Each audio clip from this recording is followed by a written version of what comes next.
Hello and welcome back to my channel. Today I want to focus on how communication in primary care can help our patients heal.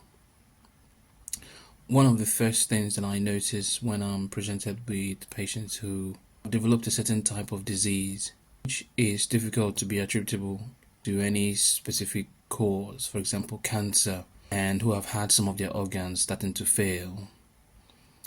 They are seen by multiple specialists, they go through lots of investigations, and they're told a lot of big terms that don't make much sense to them. They carry this around in their mind as they attend these specialist appointments. But in one of those meetings, they present to us, they are primary care clinicians, and they drop all these queries with you about, oh, what does this mean? Why am I taking that? Do you know why this happened to me?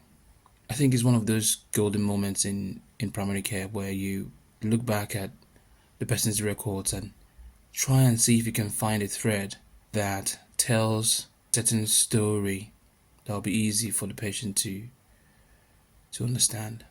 And I prefer to do this in a story format because it's the easiest way that I've found that, it makes sense to them to come to terms with what they are going through. One thing I've found useful is actually to say that you were unfortunate that this has happened to you. Sometimes it's an act of nature. Our human body goes through different changes as we go through life, and some of them for no reason go chaotic and cause untold havoc on the system.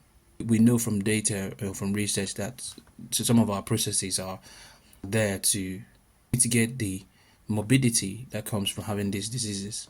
And I encourage anybody with a chronic disease to, look to the bright side of your disease and find bright spots in your life that you can make sense out of.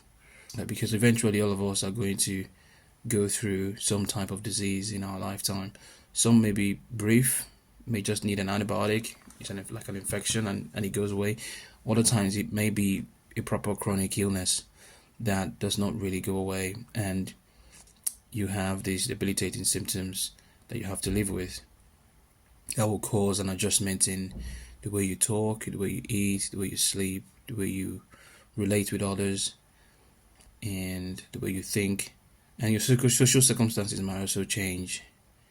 How you live may lose the capacity to be on your own, and you require help for tasks of daily living.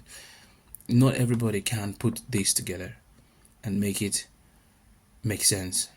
Part of what you might get from seeing a GP is if they can have the time to talk to you about, okay, what does this mean for me? To the best of their knowledge, I believe most GPs will be happy to try and make sense of that for you, because we don't see disease from the perspective of organ dysfunction.